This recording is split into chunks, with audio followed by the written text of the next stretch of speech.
وہ اللہ کا کہاں سے لاکھ لاکھ کال شکر ہے. کیا آپ آپ نے؟ سنائیں کیسے؟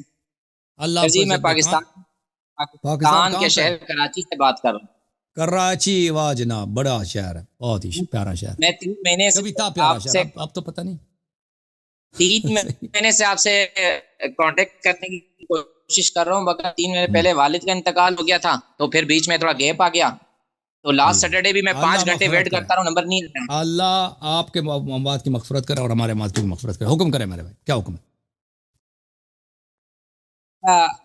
حسن علی صاحب، میں ویسے تو میں نے ریسرچ کی ہے، میں اس نتیجے پہ پہنچوں کہ بعد رسول صلی اللہ علیہ وآلہ وسلم اگر اہل بیت کا مقام اگر امت دے دیتی تو آج یہ امت کا حال نہیں ہوتا.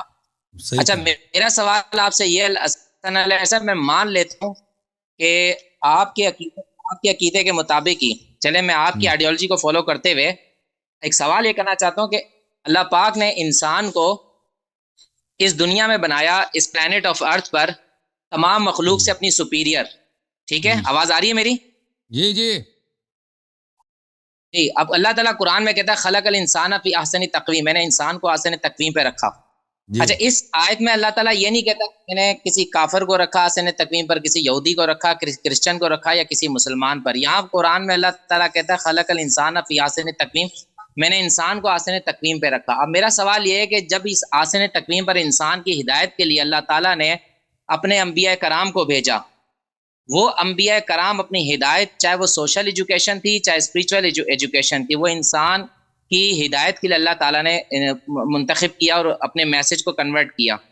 ہوں، اب میرا سوال یہ ہے کہ اللہ یاری صاحب کہ اب اس پلانٹ آف ارتھ پر اللہ تعالیٰ نے انسان کی ضروریات زندگی کو رکھا، چاہے وہ ہوں، قانون فطرت کے لحاظ سے ہو، چاہے وہ انسان اپنی انٹلیکشن اور وزڈم کے ذریعے جو ڈسکور کرے گا، انویشن کرے گا، وہ اس کے ہوں. ذریعے اللہ ضروریات زندگی کو حاصل کر سکتا ہے. اب قانون فطرت تو کوئی نہیں بدل سکتا، جس طرح سورج جو ہے اربوں سال سے ویسے ہی نکل رہا ہے، آج تک ویسے ہی نکل رہا ہے. چاند کا نکلنا، ہواؤں کا چلنا، بارش کا ہونا، برف باری کا ہونا، ایگریکلچر کا ہونا، جنگلات کا اگنا، یہ قانون فطرت ہے.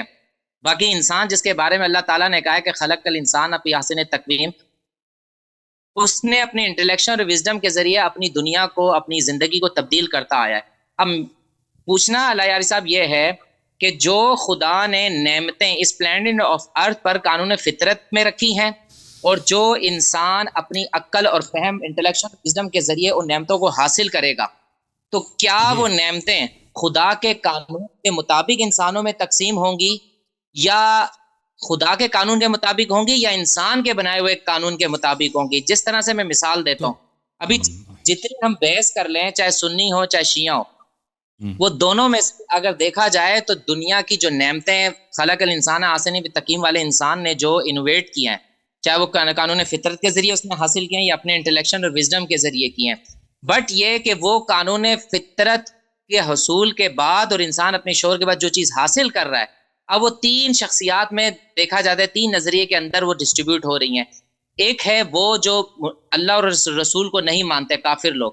جس طرح ابھی جو دنیا کی جتنی بھی دولت اور نعمتیں تقسیم ہو رہی ہیں، چاہے وہ انسان بنا رہا ہے، چاہے وہ اپنی انٹلیکشن وزڈم تجربے کے ذریعے، وہ کیپٹلزم کے ذریعے انسان کے اندر ڈسٹریبیوٹ ہو رہی ہیں. یہی دنیا کی لڑائی 200 سال سے چل رہی ہے، رشیا تو اور سوال کیا ہے بھائی؟ امریکہ کی ہے سوال کیا ہے؟ کیپٹلزم. اور سوال سوال میرا کیا ہے؟ یہ ہے کہ اگر اس انسان کو اللہ نے اتنا فہم و فراست دی اور اس کی ہدایت کے لیے انبیاء اتارے، اس انبیاء میں سب سے سپیریئر ہمارے نبی علیہ الصلوۃ والسلام کو اتارا، اور بقول آپ کہ وہ رسول صلی اللہ علیہ وآلہ وسلم اپنے بعد انسانیوں ہدایت کے لیے اہل بیت کو دے کے گئے، پھر 12 ائمہ چلے.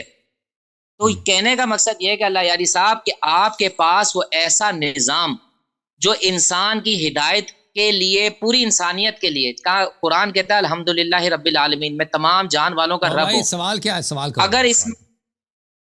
سوال یہ ہے کہ اللہ یار صاحب کہ آپ کے پاس اہل بیت کے نظریے کے مطابق، اہل بیت کے قانون کے مطابق، اہل بیت کے میسج کے مطابق، کیا وہ ایسی ہدایت ہے جو آپ کے اس ٹائم کے جو کرنٹ نظام ہے، جو کیپٹلزم اور سوشلزم کے اندر، چاہے وہ مسلمان ہو چاہے کافر ہو، وہ اس کے ذریعے تابع دار بن چکا ہے، چاہے اس میں شیعہ ہو، سنی ہو، کوئی بھی ہو، وہ اس اوکے. کیپٹلزم کا حصہ بن چکا ہے. وہ رسول خدا صلی اللہ علیہ وسلم کا دیا ہوا نظام، اس کے کیا پیرامیٹرز ہیں، کیا کرائٹیریا ہے، کیا وہ ہاں آپ کے سن پاس لیں، سن لیں بھائی، سن لیں، اگر وہ سن لیں. دیکھیں دیکھیں بھائی، ہے دیکھیں بھائی، رسول اللہ صلی اللہ علیہ وآلہ وسلم اللہ کی جانب سے کامل دین لے کے آئے تھے اور سسٹم لے کے آئے تھے. اس سسٹم کا طریقہ کار یہ ہے کہ اس کا چلانے والا، اس کا ہادی، اس کا معلم رسول پاک صلی اللہ علیہ وآلہ وسلم ہے، اور ان کے بعد ان کے خلفاء، ان کے اوصیاء اور ائمہ اطہار علیہم السلام، جو رسول اللہ صلی اللہ علیہ وسلم کی جگہ امت کے اور پورے انسانیت کے امام ہیں.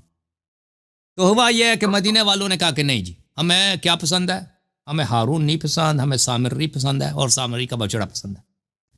تو انہوں نے رسول پاک صلی اللہ علیہ وسلم کے سسٹم کو مارا. کیا مارا؟ انہوں نے لات ماری اور اپنے پیروں تلے انہوں نے اس کو پامال کیا.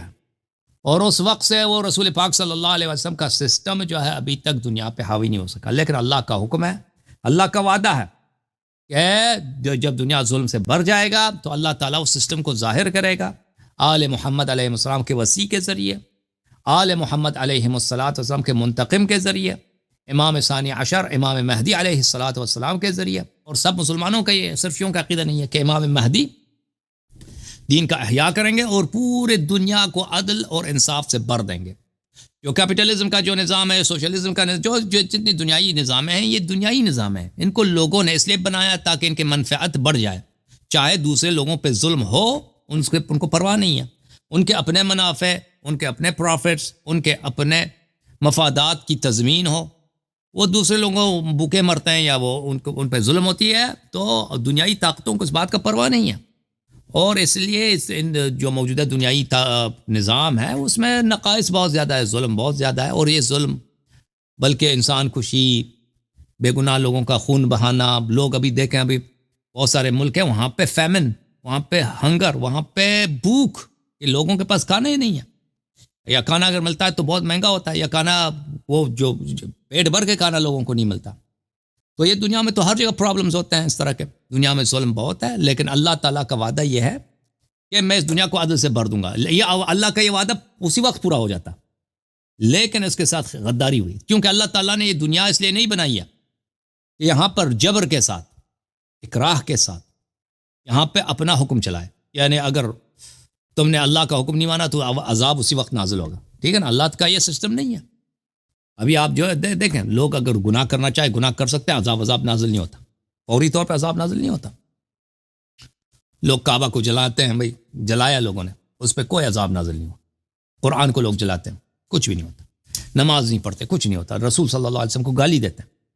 تو اللہ تعالیٰ نے یہ سسٹم تھوڑی بنایا کہ اگر تم نے ظلم کی اسی وقت میں تمہارا ستیہ ناش کر دوں گا. اللہ تعالیٰ نے بتایا کہ تم اپنے اختیار سے، اپنی مرضی سے میری اطاعت کرو اور میں آخرت میں تمہیں اجر دوں گا. ٹھیک ہے نا؟ اللہ تعالیٰ نے بتایا کہ تم اپنی مرضی سے، میں نے جو تمہیں سسٹم دیا امامت کی، الہی سسٹم دی، ایک ایسا سسٹم ہے کہ اس پہ ظلم کسی پہ، اس کو مان لو. لوگوں نے کہا کہ نہیں مانتے، فراڈ کیا لوگوں نے. انسانیت نے خود فراڈ کیا اللہ کے ساتھ، اللہ کے دین کے ساتھ. مدینہ والوں نے، صحابہ کرام نے انسانیت کی نمائندگی کرتے ہوئے اللہ تعالیٰ کے دین کو، اللہ تعالیٰ کے سسٹم کو بھلے عارضی طور پہ شکست دیا اس وقت تک کہ جب امام منتقم علیہ السلام آئیں گے. اچھا، محمد شعیب صاحب، یہ ہمارے بھائی زید صاحب جو کٹ گئے تھے، ان سے مزید گفتگو نہیں ہو سکی کہ وہ کیا کہنا چاہتے ہیں.